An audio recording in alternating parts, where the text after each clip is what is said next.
Hi, I'm Anya Suico, and with me is Dr. Angela Aguilar.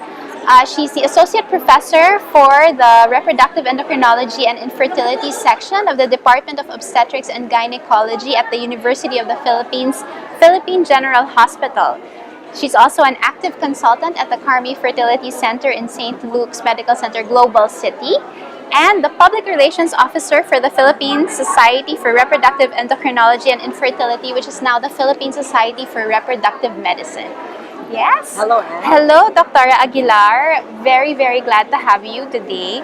Our first question for you is actually it might seem simple, but lots of people are probably wondering, what's the difference between an OBGYN or an OB gynecologist and a fertility specialist? Well, an obstetrician gynecologist is a woman or a doctor trained to consider all possibilities in terms of reproductive health.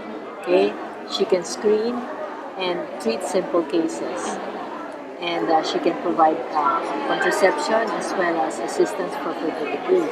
But we take additional training after our residency in obstetrics gynecology, and that training may last from 2 to 3 years, and we're able to provide not just general fertility care, but specialty fertility care, and we are able to diagnose not just the top 4 causes of infertility, but the more rare ones. In addition, we are able also to provide interventions that are more specific for fertility, whereas a generalist can discover if you have ovulation problems or if you can time your baby making towards the time that you're ovulating. But a fertility specialist can diagnose fertility disorders that are due to ovulation, can provide treatment for very resistant cases, and can provide additional modalities for women who have other problems such as tubal disease, male factor, pelvic factors such as endometriosis, severe ovulatory disorders, usually from polycystic ovary syndrome, or from hypothalamic or pituitary crisis, or some other endocrine causes. We also treat women who have recurrent pregnancy loss, those women who keep on miscarrying and cannot get a life from all their pregnancies. So there's specialty care for that, and if a woman goes through specialty care, we expect that the process will be more efficient.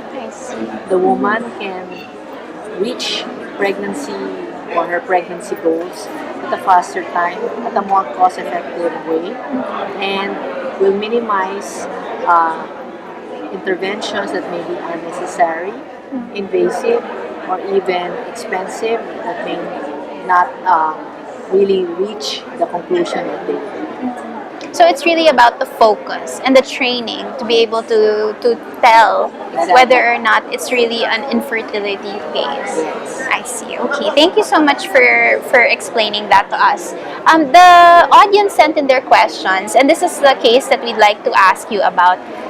So the first question po, is there a certain type of food na makaka-fertile or that makes a woman fertile? There's no specific food. We encourage a very balanced and healthy diet. Of course, minimize processed foods as natural as possible. Eat plenty of fiber, limit your carbs and fats, and make sure drink plenty of liquids and water. And that will be the best way, a balanced diet towards fertility. We also want you to avoid harmful lifestyle factors such as smoking or heavy alcohol. I see. So, balanced diet and healthy lifestyle is, of course, the number one thing to establish first. Okay, great. A follow-up question is really more details about their case. Kasi yung egg raw sa ovary ko hindi lumalabas, sabi ng OB ko. 8 years na kaming married. Ang dami na po naming na-try ng mga gamot at herbal, wala pa din. May pag-asa pa ba kaya kami magkaroon ng anak sa edad kong 32 years old? Please give me some advice how to get pregnant. God bless. Well, that looks like a very promising case. First of all, her age, Apo. 32. Still very young for the usual demographic that we deal with. And what she reveals as hindi lumalabas ang egg niya sa ovary, that sounds like an ovulatory disorder, or the woman is not ovulating because her eggs fail to mature on time. So that has very good treatment options. Once we're able to diagnose a hormonal imbalance, likely it's a polycystic ovary syndrome, we will be able to give either supplementation or hormonal treatment to cause her to ovulate. And the ovulation shall be documented, and baby making can be timed appropriately during the time that the patient is ovulating. I see. So, it's actually good na nagsisimula na po siyang magtanong. Now's a good time. Correct. And her age is still okay, Apo. age 32. So, marami pong na-discuss about the age factor. I mean, are there other factors that you think should be considered in the fertility process, just so that people can understand it a bit more? Don't forget that it takes two to get a pregnancy. Always remember to consult as a couple, because, well, in the Philippines, the husbands may not be upfront in terms of having themselves evaluated.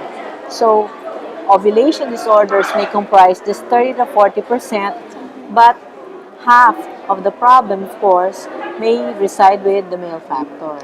So, an evaluation of the male, just a simple semen analysis will be required. If we can push through with that, then definitely it will give us a lot of information and help us with regards which focus in terms of fertility management we can proceed with.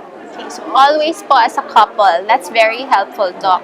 Sana natulungan natin yung mga couples na maraming tanong tungkol sa fertility. Thank you for joining Baby Thank you, Goals, Ann. Doc. Yes. And thank you for watching. Stay tuned for more information to help you meet your baby goals. Thank you.